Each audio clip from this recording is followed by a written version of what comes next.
Hello everyone.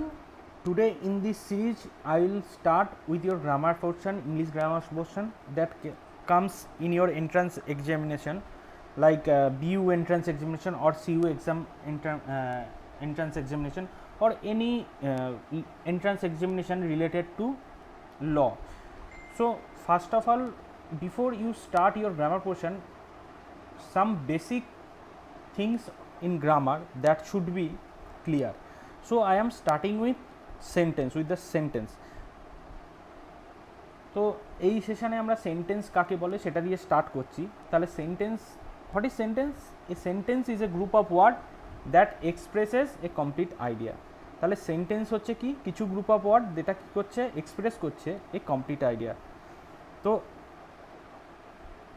একটা যদি আমরা এক্সাম্পল নিয়ে থাকি তাহলে সি ফিলস স্যাড। তাহলে এই সি ফিলস স্যাড এটা কিন্তু একটা সেন্টেন্স যেটা কি করছে? একটা কমপ্লিট আইডিয়াকে এক্সপ্রেস করছে, ঠিক আছে? আর যদি আমরা আরও দেখে নিই কিছু সেন্টেন্স, যেমন এই সেন্টেন্সগুলো কমপ্লিট আইডিয়া এক্সপ্রেস করছে। আই লাইক টু সুইম, এটা একটা কমপ্লিট আইডিয়া এক্সপ্রেস করছে, মানে আমি সাঁতার কাটতে ভালোবাসি, ঠিক আছে? আর কি? রোহান বেকস টেস্টি কুকিজ, মানে রোহান কি করে? রোহান ভালো কুকিজ বানাতে পারে, ঠিক আছে? টেস্টি যেগুলো। তাহলে এই সেন্টেন্সগুলো আমরা যদি দেখে থাকি তাহলে এই সেন্টেন্সগুলো কী করছে? কমপ্লিট আইডিয়া কিন্তু এক্সপ্রেস করছে। যেমন কিছু সেন্টেন্স আমি আরও বলছি যেগুলো কিন্তু কমপ্লিট আইডিয়া এক্সপ্রেস করে না। যেমন she gave me the, she gave me the, মানে এটা কিন্তু কমপ্লিট কোনো একটা আইডিয়া কিন্তু এক্সপ্রেস করছে না। মানে what did she give me, তাহলে কী দিতে চাইছে সে, সেটা কিন্তু এই সেন্টেন্সটাতে এক্সপ্রেস করছে না। তেমনই উইল বিল্ড দ্য হাউস, ঠিক আছে? Who will build the house, মানে কে হাউস বিল্ড করতে চাইছে, ঠিক আছে? এই সেন্টেন্সে কিন্তু কমপ্লিট আইডিয়া এক্সপ্রেস করছে না। এবার একটা সেন্টেন্স কী করতে পারে? এ sentence can express a statement, একটা স্টেটমেন্টকে এক্সপ্রেস করতে পারে, একটা কোয়েশ্চেনকে এক্সপ্রেস করতে পারে, আর কি করতে পারে? একটা অর্ডারকে এক্সপ্রেস করতে পারে বা একটা উইশকে এক্সপ্রেস করতে পারে। যদি একটা স্টেটমেন্টকে এক্সপ্রেস করে সেন্টেন্স, তাহলে কেমন ধরনের সেন্টেন্স হবে? For example, if a sentence can express a statement then what will be the sentence like? তাহলে একটা যদি এক্সাম্পল নিই আমরা, if we take any example then we can see you are short. তাহলে এটা একটা স্টেটমেন্ট যেটাতে বলা হচ্ছে তুমি হলো, মানে তুমি হচ্ছ শর্ট হাইট, ঠিক আছে? আমরা যদি কোয়েশ্চেনকে এক্সপ্রেস করি, if we express a question then through sentence what will be the example? Are you going to market? তো এখানে একটা কোয়েশ্চেন জিজ্ঞেস করছে, তুমি কি বাজারে যাচ্ছ বা তুমি কি মার্কেটে যাচ্ছ? তাহলে are you going to market? If a sentence express an order what will be the example? Like come in, মানে কেউ একটি জায়গায় আসতে চাইছে, সেইখানে তুমি কি অর্ডার দিচ্ছ? হ্যাঁ, তুমি এসো। যদি উইশকে একটা এক্সপ্রেস করতে চায় থ্রু সেন্টেন্স দেন কেমন হবে সেন্টেন্সটা? I wish I were a millionaire. So this are the kind of sentence which can আর এক্সপ্রেস। ওকে, নেক্সট হচ্ছে why should you know the part of sentence? So আমাদের কেন জানা দরকার part of sentence? So that you can form logical sentence that will understood by others. তাহলে part of sentence যদি আমরা জানি তাহলে আমরা একটা লজিক্যাল সেন্টেন্স বানাতে পারবো, যেটার দ্বারা অন্যরা কিন্তু বুঝতে পারবে কি বলতে চাইছি। সেটা এরার কানেকশানেও হেল্প করবে বা জাম্বেলিং অফ সেন্টেন্স যেগুলো দিয়ে থাকে সেগুলোতেও কিন্তু হেল্প হবে। তাহলে what are the parts of sentence? তাহলে সেন্টেন্সের কী পার্ট হয়? A sentence must minimally have a subject and a predicate. তাহলে সেন্টেন্সে কী থাকতে হবে? একটা সাবজেক্ট থাকতে হবে আর একটা কী থাকতে হবে? একটা প্রেডিকেট থাকতে হবে, ঠিক আছে? সামটাইমস কিছু সেন্টেন্স আমরা দেখব সাবজেক্টটাকে কিন্তু ওমিট করা যায় ইফ ইট ইজ আন্ডারস্টুড। যদি সেন্টেন্স থেকে বোঝা যায় যে কী বলতে চাইছে সেই ক্ষেত্রে কিন্তু সাবজেক্টটা লাগে না কিছু এক্সেপশন ক্ষেত্রে।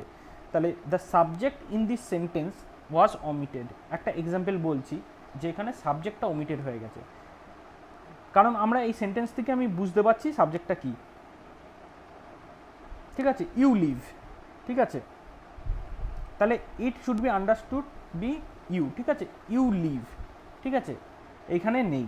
এবার সাবজেক্ট আমরা কি দেখি, সাবজেক্ট দেখছি, subject is the person or thing about which something is being stated. তাহলে সাবজেক্ট হচ্ছে কি, সাবজেক্ট হচ্ছে একটা পার্সন বা একটা বস্তু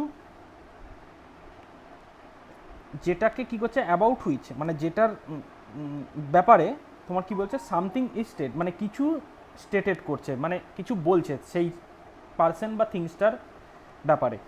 যেমন Rahul is a good boy, তাহলে রাহুল এখানে কিন্তু সাবজেক্ট, ঠিক আছে, তাহলে Rahul is a good boy, তাহলে who is a good boy, যদি আমরা দেখি who is a good boy, Rahul হচ্ছে গুড বয়, ঠিক আছে, তাহলে এখানে সাবজেক্ট হচ্ছে কিন্তু রাহুল সাবজেক্টটা। প্রেডিকেটটা কি হচ্ছে, প্রেডিকেটটা হচ্ছে is the part of sentence that tells something about the subject. তাহলে প্রেডিকেট হচ্ছে part of sentence that tells something about subject.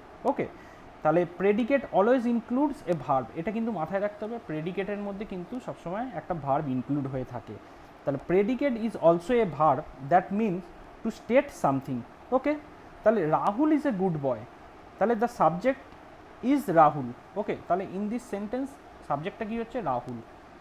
Now what about Rahul, he is a good boy, তাহলে so is a good boy হচ্ছে কি, আমরা ধরে নিচ্ছি predicate portion, তাহলে so is a good boy হচ্ছে প্রেডিকেট পোর্শন, ঠিক আছে। এবার নেক্সট আমরা যাচ্ছি ডাইরেক্ট অবজেক্ট।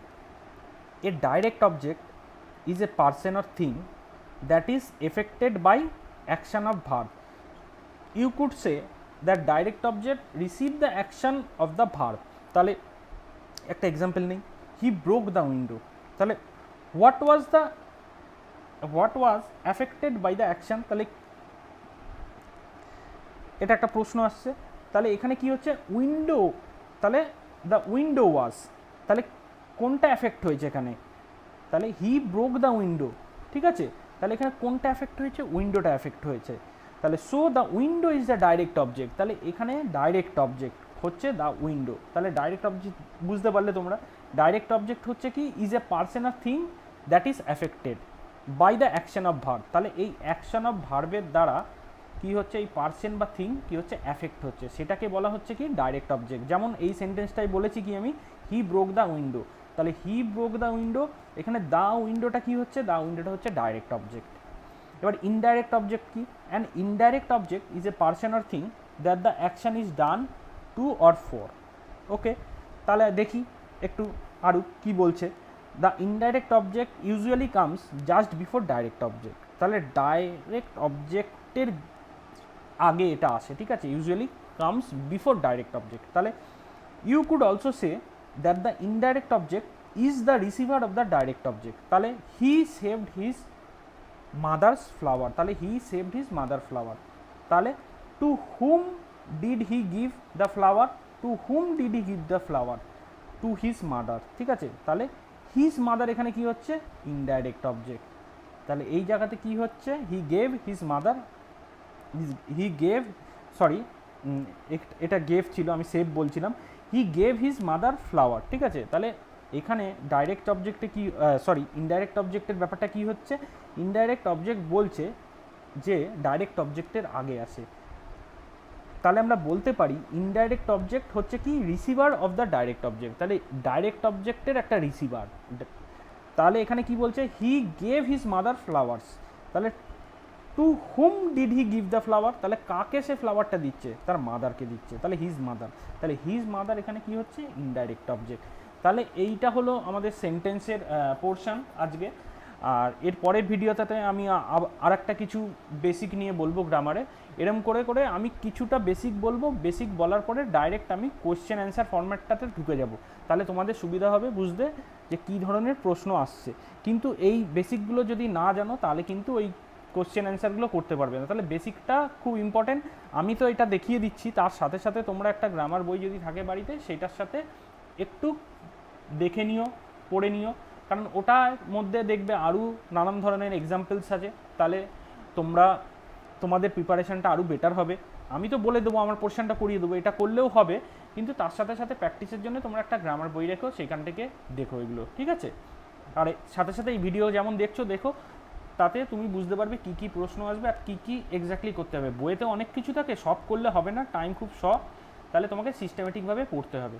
ঠিক আছে, যদি এই ভিডিওটা ভালো তোমাদের লেগে থাকে তাহলে এটা তোমাদের বন্ধুদের সাথে শেয়ার করো, প্লাস সাবস্ক্রাইবটাও করো।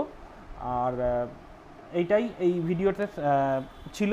তো নেক্সট ভিডিওতে আমি আর একটা দিচ্ছি গ্রামারের পোর্শন নিয়ে। আমি এই সপ্তাহে দেখি গ্রামারের পোর্শন যতটা পারি শেষ করে দেবো। ঠিক আছে।